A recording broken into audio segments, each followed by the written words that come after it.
Hello, this is Cathy Cassidy and I'm here to read you chapter 9 from Angel Cake. I hope you're enjoying the story so far. Today I'm reading from the workroom, my little studio workroom where I do lots of my arty crafty bits and pieces and writing sometimes, and you can see some of my bits and pieces in the background, and also just by my shoulder you can see a photograph of my dog Kelpie, beautiful lurcher who sadly died back in 2016. I still really miss her, but she was pretty awesome. So I love having all my favourite things around me. That's one of my cheer up things for sure. So here we go, we're on chapter 9, and the picture at the top of the chapter today is a little letter, and it's addressed to Anya Michalski, flat above Chippy, by Prince's Park, Liverpool, Anglia. So there we go, maybe Anya has post. That was the day I began to believe in miracles. Nothing has changed, but everything has, all because of a boy in angel wings. My life is still a disaster zone.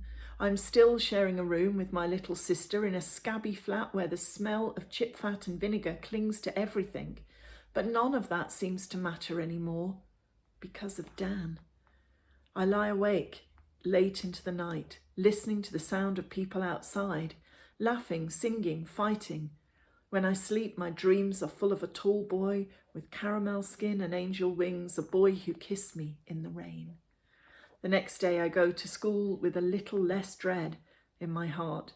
My heart races a little as I walk through the corridors, but there's no sign of Dan. He's not in the corridors, he's not in class, he's not in the canteen. Dan Carney has vanished.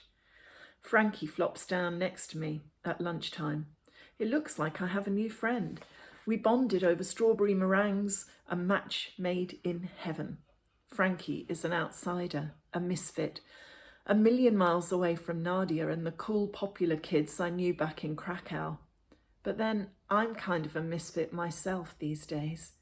The laughing, pink-cheeked, hockey-mad girls I imagined I'd meet don't seem to exist outside the pages of the books Dad used to send me. So, Dan Carney is gone? I ask her, trying to be casual. In trouble? Big trouble, Frankie says, biting into a hot dog. He's been excluded. Mr. Fisher takes that whole burn the school down stuff very seriously.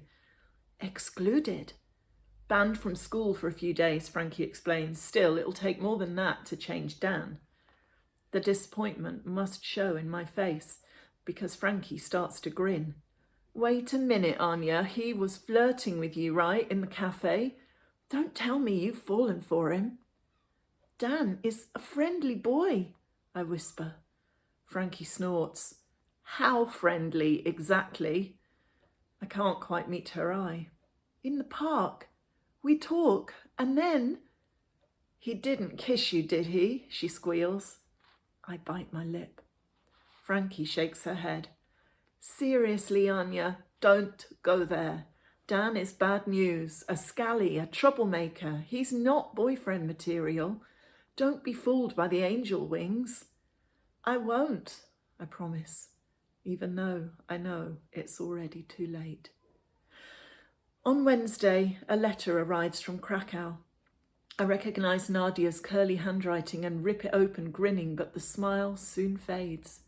Nadia's upbeat chat makes me feel a million miles away from my old friends, and I guess that's exactly what I am. When I read the bit about Agatha moving into my old seat next to Nadia, my eyes blur with tears. Well, what did I expect? That Nadia would go on sitting next to an empty desk just because I happened to move away? What would Nadia say about Dan Carney? What would she say about Frankie and Kurt? I'm not sure she'd be impressed with any of them, but that's too bad. They're all I have right now.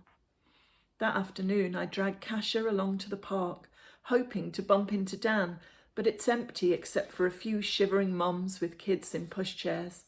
The next day, it's the same. The day after that, pining for a glimpse of melted chocolate eyes and braided hair, I find one of the free cake vouchers in my blazer pocket and take Kasia along to the cafe. I have a lot of questions I just couldn't ask Frankie. If a boy kisses you, doesn't that mean something? Like maybe you're going out? In Krakow it would mean that. But in Liverpool it could be different. Still, shouldn't Dan have been in touch by now?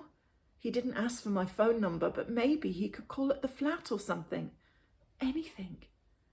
We push open the cafe door, find ourselves a corner seat. But there's no sign of Dan. Kasia and I share a milkshake and eat frosted cupcakes, and finally I pluck up the courage to ask one of the little brothers where Dan is. He's not well, the boy tells me solemnly. He's got the flu. I blink. Excluded from school and ill? Maybe that's why I haven't heard from him.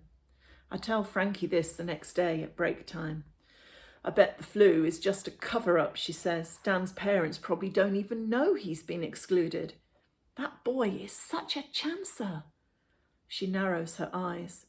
How come you were at the cafe anyway? She wants to know. You weren't looking for him, were you? Anya, that is not how it works. Besides, you promised you wouldn't fall for him. Fall for who? Kurt asks, wandering up to join us. Nobody, I say. Dan, Frankie says, and Kurt raises an eyebrow. I wish the floor would open up and swallow me. He's trouble, Frankie insists. He was okay the other day with the cakes and the umbrella and stuff. That was a surprise, I admit. Mostly, though, he's mad, bad, and dangerous to know. That's boys for you, I guess. What do you mean? Kurt protests. Frankie sighs. Never trust a boy. That's what my mum says, she tells us. They lie and cheat and break your heart and then disappear and leave you to clean up the mess. Dan's not like that, I say. They're all like that, Frankie insists. How come your mum thinks boys are such bad news? Kurt wants to know. Frankie shrugs. Dad left us when I was a kid, she explains. We never saw him again. Mum had to do the whole parenthood thing alone. I'm not like that, Kurt says. Well, no, that's for sure, Frankie agrees. You're just a weirdo geek with a mania for small furry animals. You love me, really, Kurt grins. Can't help myself, Frankie laughs. Anyway, speaking of small furry animals, how is Cheesy? Settling in? He's fine. Frankie glances over at Lily Caldwell lounging against a radiator, checking her sparkly eyeshadow, blue today, in a little mirror. Lily's kept quiet about it too, she whispers. That's a miracle. I was expecting blackmail notes at the very least. Lily's not so bad, Kurt says. Not so bad, Frankie snorts. Have you forgotten what she says about you? And me? Not recently, though, Kurt says. Well, no, not in the last few days. Lily has stayed away from Frankie, Kurt and me since that wet afternoon at Heaven, and that is a good thing. No more quips about Frankie's weight or Kurt's clothes. No more comments about sauerkraut. We have become a no-go area for Lily's barbed tongue, but it's clear she finds the three of us about as interesting as algebra or paint drying. Anyway, Kurt says, I've nearly finished The Secret Rat Cage. Kurt's gran is terrified of rats, so he needs to keep Cheesy hidden. With this in mind, he is converting his wardrobe into a gigantic rat's cage. I just need some chicken wire and it'll be sorted. Kurt, Frankie says gently, what if your gran opens the wardrobe door one day to hang up a pair of those scary trousers of yours and sees Cheesy? Won't she be a little bit shocked? She won't find him, Kurt insists. I told her I'd be looking after my own clothes from now on. Doing my own washing and ironing and putting it away. It's foolproof. Frankie and I exchange looks, then dissolve into giggles. I hope so, I say. Rat in wardrobe. This is not good. A week ago, I was pining for Krakow. I'd given up on Liverpool, but maybe I was wrong. After all, back then, I'd never hidden a rat in my satchel or had an after-school detention or eaten cake with pink sugar frosting. A week ago, I didn't dare to hope I might be chatting and giggling with my friends, even if they are kind of geeky and odd, the kind of kids I'd never have given a second glance to back home. But things move on. Nadia's letter showed me that much. It's good to laugh, and it's good to have friends. It's the start, anyhow. So I hope you enjoyed that, and don't forget to tune in tomorrow to find out what happens next. Until then, yeah, keep safe, keep smiling, and pick up a book of your own and escape for a little bit longer. Don't forget to have the cakes ready for when you're listening. Take care.